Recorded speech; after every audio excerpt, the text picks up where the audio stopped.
repeat what they did in 2004 and 2009. Madam, several honourable members have expressed concern about the state of agriculture.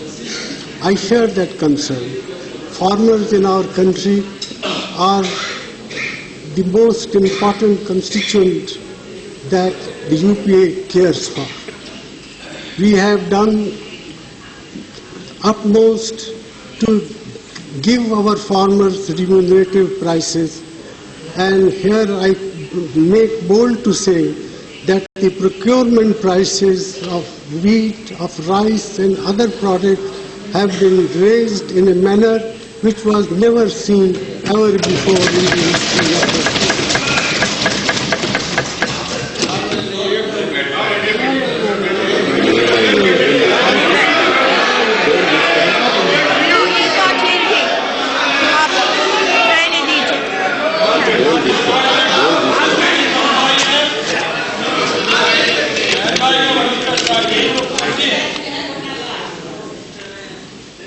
I share the concern of the honourable members on the need for focused attention to the agricultural sector. That has been our priority. It will remain our priority. The achievements of our farmers in keeping us self-sufficient in food are indeed extraordinary. They work hard under adverse circumstances and they deserve all possible assistance. It is for this reason that we have increased the minimum support prices as never before. If we look at these prices across various commodities, they have increased by 50 to 200% since 2004-05. Since the year 2004, we have more than doubled the minimum support price for wheat and paddy. Credit flow to the agricultural sector has increased since 2003-04 by nearly 500%. The 12th plan allocation for the sector has been fixed at over twice the size for the 11th plan. Madam, it is the result of the hard work of our farmers and our policies that the average annual rate of growth in agriculture and allied sectors, which was stagnating at the level of 2.4 and 2.5% during the 9th and 10th plan respectively, increased to 3.7% during the 11th plan, despite the occurrence of a countrywide drought in 2009. It is true that the growth of agricultural sector during 2012-13 is at present projected at 1.8%. But the revival of the monsoon during the later half of the Kharif season and improved prospects for Rabi due to conducive weather conditions give me hope that the actual growth rate during this year would be higher than the figure that I have mentioned. To address the issue of shortage of covered storage capacity, the government had formulated the Private Entrepreneurs Guarantee Scheme in 2008. A capacity of 181 lakh metric tons has been sanctioned under this scheme, of which 43 lakh metric ton of capacity has already been created. Madam, an issue that did not come up significantly in the debate, but which I wish to flag, is that of water. Shri Devegowdaji, in his own way, referred to this problem.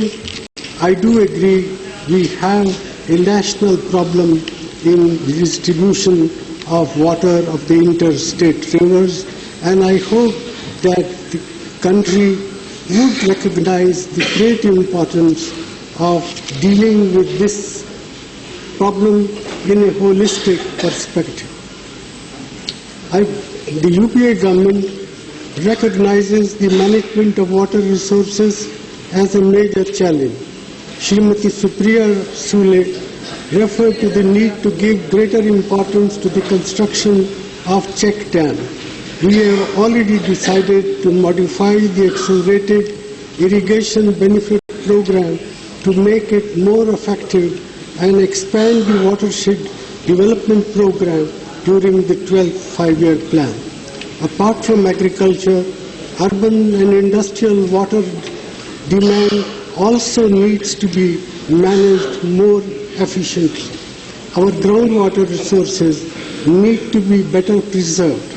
We will be bringing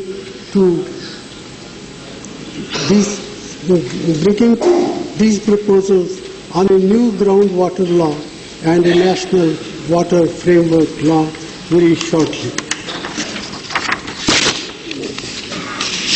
Madam, several honourable members cutting across party lines have expressed concern over incidents of violence against women. This is an issue which unites all sections of our House, and I sincerely appeal to all sections of the House to speak with one voice if there are any legislative measures which we can agree upon.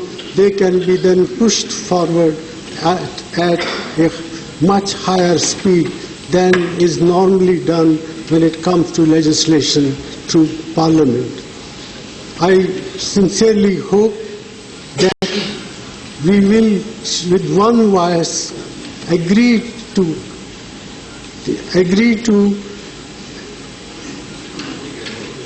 go forward in a manner which will do justice to 50% of India's population, that is our women and children.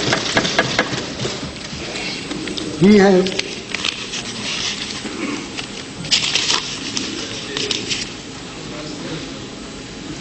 let me reiterate to this august House the commitment of our government to ensuring the dignity, safety and security of every woman of our country.